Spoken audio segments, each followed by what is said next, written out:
Ngikubingelele ngiphinde ngikwamukele eMakhaya TV. Uma ukuba umusha kule channel le, ngicela upresse usubscribe, upresse i-notification. Lokho kukusiza phi na? Kukusiza ukuthi ngaso sonke isikhathi masiphosta ukwazi ukubona ukuthi cha iMakhaya esiphostile. Bafethu siyabonga kakhulu i-support enisinika yona. Siyabonga kakhulu ama-comment enisinika wona. Siyakhula usuku nosuku. Amaphutha nathi masiwabona siwalungisa usuku nosuku. Lokho kwenziwa yini na? Ingoba nina anisilahlile, ingoba nina niyazi ukuthi ni umndeni wala ekhaya, niyazi ukuthi yimi umshana wala ekhaya, yimi ingane encane, yimi uthunjana, yimi ngedwa la ekhaya onelungelo lokuhlupha. Ngihlupha nje ngiyazenzela. Uma ngishawa anti ngibalekela kumalume, uma ngishawa umalume ngibalekela kugogo. Ungangenzani inganje yimi umshana wala ekhaya. Bafethu inhloso yale channel ngisasho iyodwa, ukubuka zonke izimo ezenzakala emphakathini usuku nosuku, ukubuka konke ukuxakeka okwenzakala emndenini yasemakithi usuku nosuku. Kwakukhona ingoma yomaskandi umgqumeni ongasekho emhlabeni yayithi wonke lo muzi uney'nkinga zawo. Yayithi nami nginenkinga kwelami ikhaya engeke ngayixoxela omunye umuntu.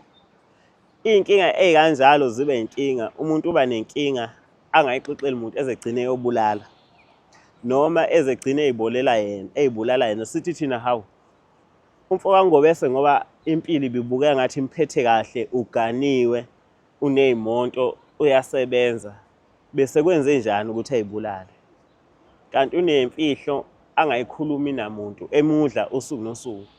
I-platform enje yayivulele ukuthi ungagonyuluka nathi, singakusiza sikusey'ndaweni ey'fanele ongathola kulo usizo, ongazizwa kuzo uwumuntu.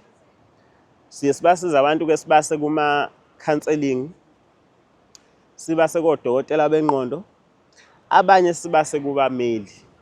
Ngoba ukukhula kwethu siyithole sesizwana nabameli, sayithola sesizwana nabantu abalapha ngokwesintu, sayithola sesizwana nabantu abalapha ngokomqondo, odokotela bengqondo.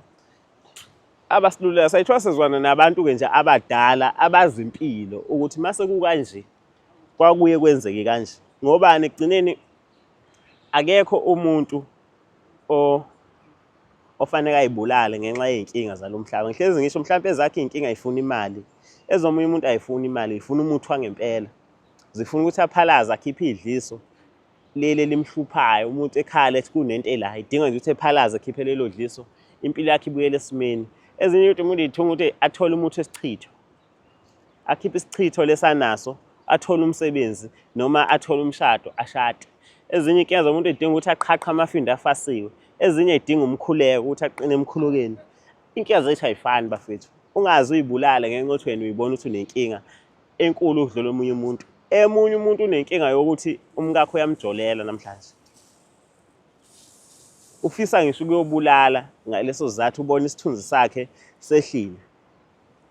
Khona abantu abaney'nkinga la ngaphandle ey'nkulu ukudlula wena. Ngiye ngithi uma ngibuka iy'nkinga zabantu, ngibuka abantu engikhuluma nabo ku-WhatsApp nabasifonelayo, ngibuke ngithi uNkulunkulu umzimba womuntu owukhanda ngenye indlela.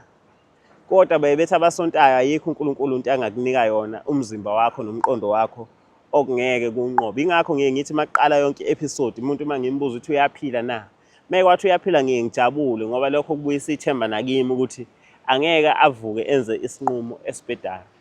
Bafethu iMakhaya TV ngokukhula kwenu-ke i-partnership no-easybet nani niyazi bafethu.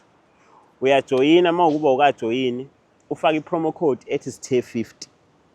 Lokho kusisiza ukuthi siqhubeke sikwazi nathi ukuthi sinilethele imifanekiso enjengale, sikwazi nathi ukuthi sibe nedatha lokuxhumana nabantu, sikwazi ukuthi sibe nopetrol okuhambela abantu abadinga ukuthi sibahambele, sitravele lonke izwe leli. Ingenxa yokuthi nina niyasibuka bese niyajoyina-ke. Kodwa ngokujoyina kwakho easybet hhayi ngoba usuke wenzela mina. Mina ngokunika i-platform ngiyazi ukuthi uyiphanti uyabhetha. Aseqedile la amanye amalokhuzana ama-betting app ekudla ngoba yini akunciphisela ama-option. Kwa-easybet ngihlezi ngisho mancane amathuba ukuthi udliwe, mancane amathuba okuthi udliwe. Ngani na ama-option okuwina maningi, khona amakhodi acashile futhi ngiwacinge wonke ama-app akwa-easybet kuphela. Uhlalele eningi wena ungawujoyini easybet ngoba uzokunika 150% bonus more recharge, faka 100 rand bakunika 150 more suno 250. Lo 250 lo wabheja wadliwa bazokubuyisela u15% wathi 250. Futhi ngeviki elizayo wena bazokuhlaba ngo50 rand Monday. Akukho ndawo bafethu. Kodwa ke ngiyazi ukuthi vele mhlawumbe usukhomentile useshila ukuthi cha ukhuluma kakhulu sithe sengikujwayele lokho. Siswami ngikubingelele ngiphinde ngwamukele emakha TV. Yebo, siyabonga. Ungixolele ngokukhuluma kakhulu nokulindisa. Mhlawumbe kusegazini nami angizenzi. Hayi akunankinga. Mhlawumbe ingoba ngikhuluma nje la empopeni ingoba ngangidala uNkulunkulu mhlawumbe wangidalela ukukhuluma. Wakudalela ngoni kusukhuluma. Nami njengomuntu nami ngeke ngaba nezimo zasempilweni. Yeah. Ngake ngaba umuntu wase South Africa oyigraduate kodwa unemployed. Yeah. Ngaba naso leso stress esiphethe abafethu abaningi. Ngoba njengamanje ngiyigraduate kodwa angisebenzi. Into eyenzakalayo eSouth Africa amathuba omsebenzi awekho. Kodwa mhlawumbe uNkulunkulu wayengangiphiwe ukuthi mina ngizohamba ngiyosebenza ngifunde bese ngisebenza. Mhlawumbe wathi uNkulunkulu hamba ofunda uqhaqha umqondo wakho. Uzothi mase uqhaqhile umqondo mhlawumbe ithalente lakho ukukhuluma mhlawumbe one day ngizoba i-motivational speaker angazi. Mhlawumbe ngiyophilisa abanye abantu ngezwi lami angazi. Ngakho ke ngiyaxolisa. Kodwa futhi nange-episode elandelayo njengomshana walekhaya ngisazophinda futhi ngikhulume. Mawami usibhalelile. Yebo. Mina-ke nginenhlahla izitori ifika kimi kuqala. Kepha ngithi mangibona sokwazi sheshe sihlangane bese ngithi hayi sibambe so sikhuluma kahle masidibana. Ngike ngasibona usithi halamulo ama-highlights ngobaba wakwakho. Kepha ekhaya umalume, ugogo, umkhulu, ubaba omncane, u-auntie abazi kwenzakalani. Kwenzakalani? Mntakama ngizothanda nje ukuthi ngisiqale ekuqaleni. Yebo. Shuthi nje la ngithandile ubhuti nje thize ngeke ngize ngimbize ngegama. Impela uthando lethu lakhula nje sukela siqala nje konke kwahamba kahle nje impela kwaze kwafika ekuthenini kuhlangana imindeni yethu wahamba wayokwenza konke okuwusiko njengoba kufanele. Yena ke ube umuntu ozamayo nje empilweni engenalutho litheni ukuthi kodwa uyazama futhi umndeni wakhe uyawuthanda kakhulu. Ngoba nje eqaleni kwami ukuba nabantwana ngabe nginamanga mangithi khona la engaye ngasokola khona ngaze ngayocela cha. Ubenza ngamandla akhe wonke ukuthi konke akuzamayo akuzamele mina nabantwana. Nekhaya lakhe ke engakaza abalahle. Yebo. Yebo. Kuhambe kwahamba ke umuntu amabhizinisi ube neveni nje elilodwa abekade enza ngale bhizinisi kwaya ngokuya wavula izitolo. Kodwa nakhona lapho nje esamile nje kuthenini cha thina asixakeki. Sahamba ke isikhathi kwaqala into zakhe zathi ukuvuleka. Waqala waba umuntu ongazi ukuthi uthenga ezinye imoto nezitolo engazi ukuthi ziyanda uyivula nakwezinye indawo yabona njengomuntu okhombisa ukuthi lento ade yenza ine profit. Okubese kungixaka ke ukona nje lokhu konke ukuthi the time ekade engakabi bikho right ngingathi singakabi bikho right because ubenzela thina nabantwana. Ubenza yonke into ebengisho mangithi akathenga ukuthi ingane mayishodelwa azenzele ebe umuntu osebenzela abantwana bakhe. Kodwa sambili isikhathi washintsha. Nayo imali. Kodwa abengathengi izinto ekufanele ayithenge. Sometimes ngimbikele ngento yengane yesikole. Uyabona into yesikole ibalekile. In fact uma ngabe sizamela zona izingane ukuthi zingasokoli ngisho esikoleni zingabukeki njengezingane kubonakala ukuthi abazali bazi bayazama banalutho sivala lezo ikhala. Kodwa yena bese ngijikele nje. Ngiyibona imali ikhona ngithi ngiyamcela ukuthi asilungise ikhaya angehlule. Ngithi asithengele izingane hayi angehlule. Ubone ukuthi yabo izingane la noma seyingayo ukufunda e-private school ubaba useya afforda kodwa nje avana nqabe nje alikhiphe nje ngembaba ukuthi akafuni. Kungihlupha kakhulu ke emoyeni wami lokho. Ngisathi ngisabhekile lokho ukuthi ngithi ngisazomncenga ukuthi hawu baba asenze phela into engicele ngayo nawo nomuzi usungidala asulungise. Hayi ngoba impela kucaca ukuthi cha ngeke aze ayenze leyo nto, kodwa uthi uyabona Memfu, ubaba uqhamuka nemoto entsha. Ngimangala ukuthi hawu, kumangala ngisho ney'ngane ukuthi ubaba manje waseseqhamuka nemoto entsha kodwa mina nginaso isicathulo sesikole.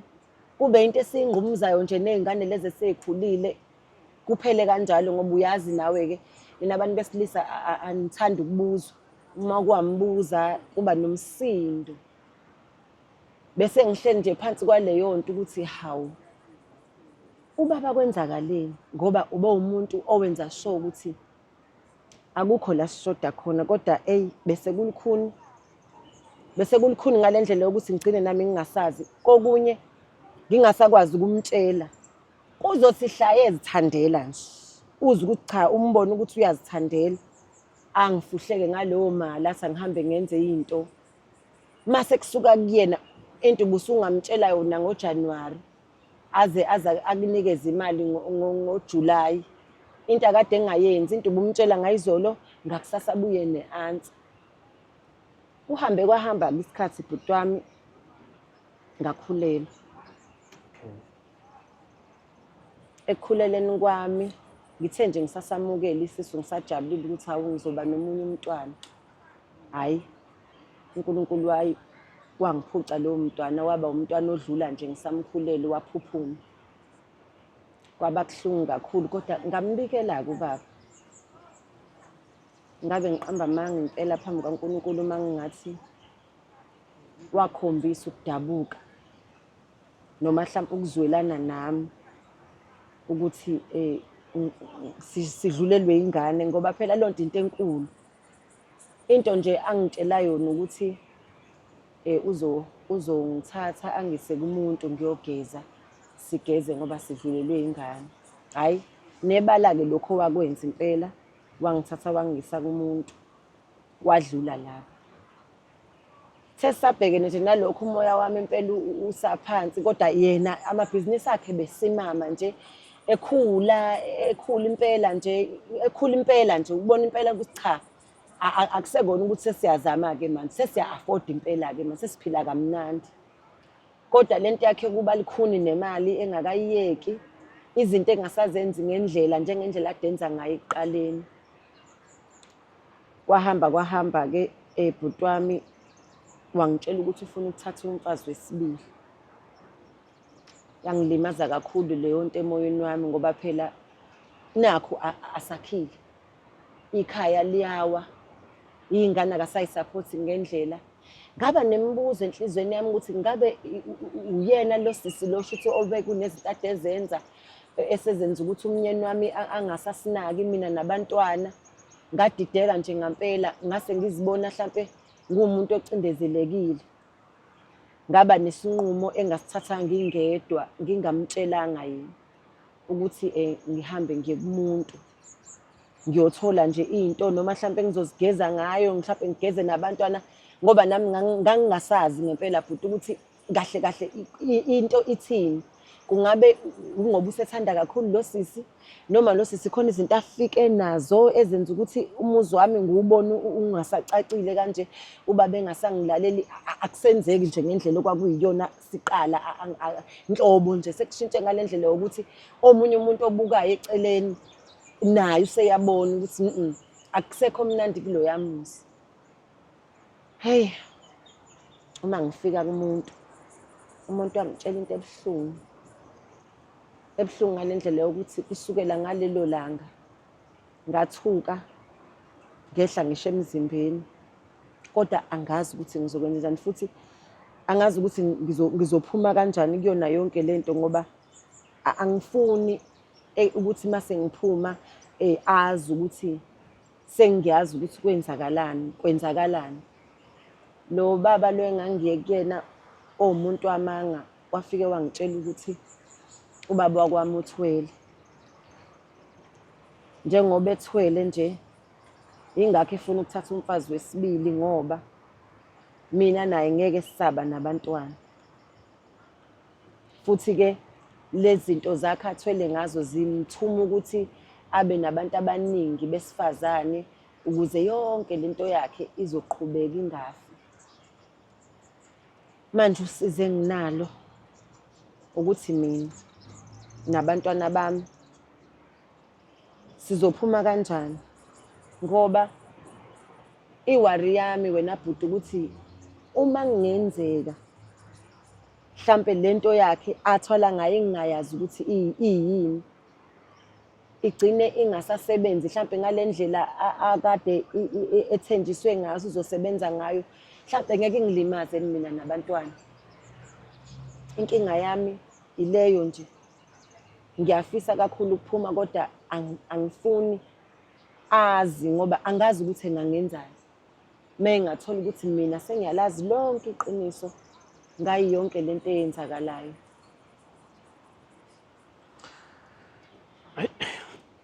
Ngiyakuzwa mama.